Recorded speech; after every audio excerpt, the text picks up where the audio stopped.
Magnus Carlsen sacrificed his rook to Hans Niemann's bishop. Did you know that Magnus and Hans played several online blitz and rapid games before the famous cheating scandal game?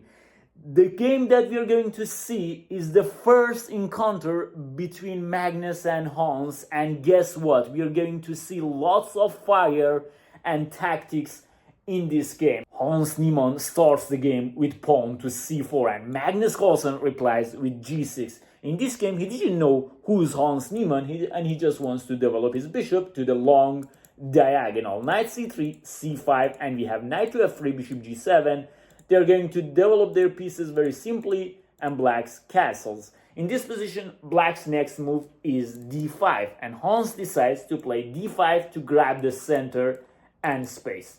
But Carlsen plays e6, bishop to e2, takes, and we have a semi-Benoni kind of structure which is very fascinating, and let's see what happens. Hans plays h3 to prevent bishop to g4 and trading this powerful knight on f3. Rook to e8, controlling the open file, and here white castles. He wants to put his king in a safe square. Knight to d7, and here Hans plays bishop to e3 with the idea of bishop d4. But Magnus Carlsen is a guy that he wants to take control over the game and he wants to have the initiative. And here he sacrifices his rook to Hans Niemann's bishop and Hans takes back. Now white is an exchange up, but black has full control over the game and especially dark square. This is a very valid exchange sacrifice.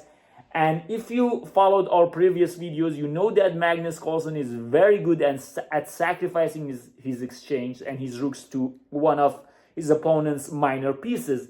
Especially he uses this technique and tactic, whatever you call it, in bad positions. And in bad situation, Magnus is going to sacrifice an exchange to complicate matters, and many times he managed to change the narrow of the game here, and he managed to change the result of the games. In this position, Hans plays king h2. He decides to not protect this bishop. If he plays queen d2, then we have bishop to h6 attacking the pawn. So it's not a very good move. So king h2, and here Magnus says that I'm not interested in your pawn, and he plays knight to c5. He wants to control the center. a6 was probably a little bit better. Queen to d2. White is planning to protect the pawn, b4 maybe in future, and here bishop d7. Bishop f5 was clearly better, but we don't know what's on Magnus Carlsen's mind. This is a rapid game, and not every move is so correct. Bishop to d3, controlling this f5 square and e4 square. Rook to e8, attacking on the e line.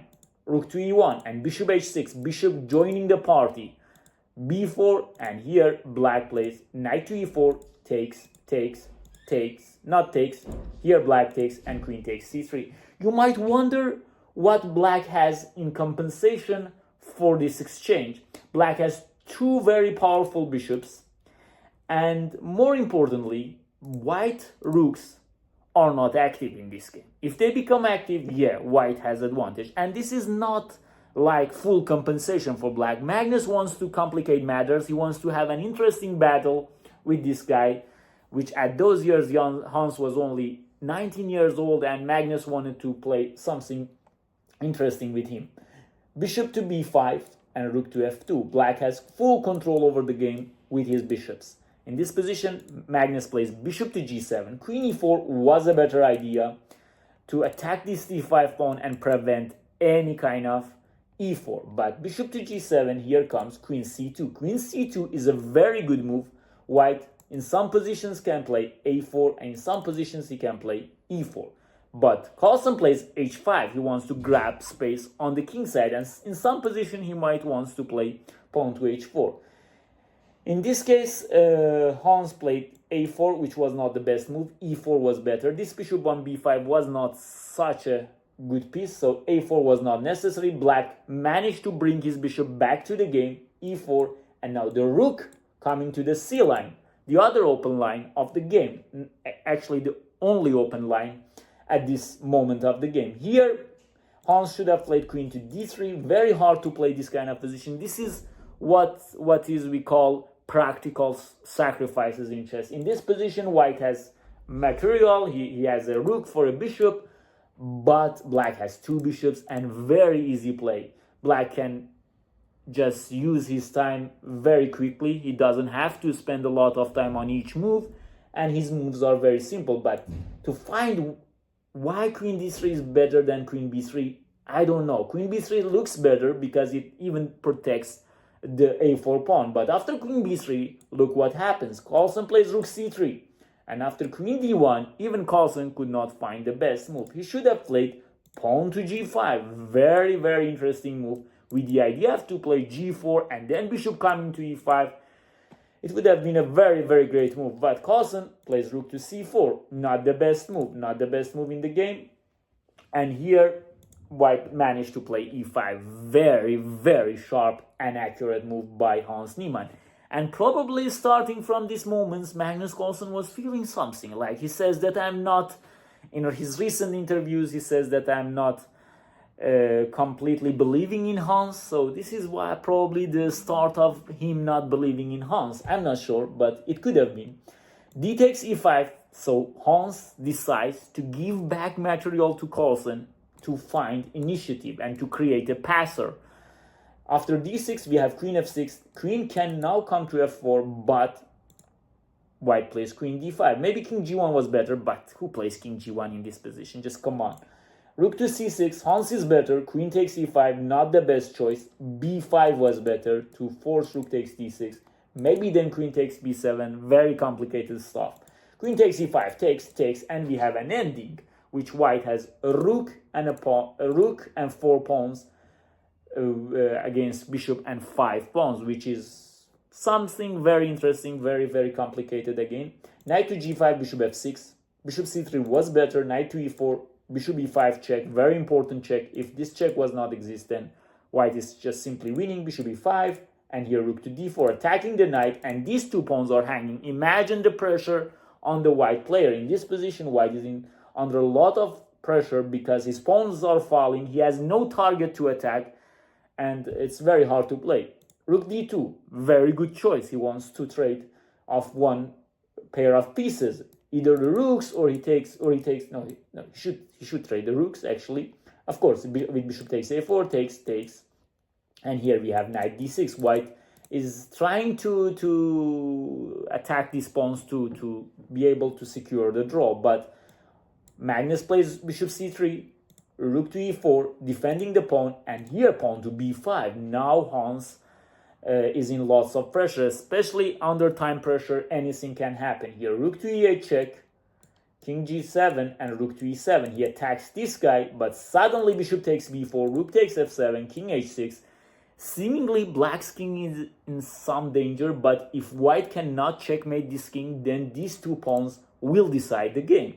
Very interesting stuff. Knight d4. White tries to captivate black's king. Now g4 is a threat to play g5 and something like this. But a5 comes. Look at this.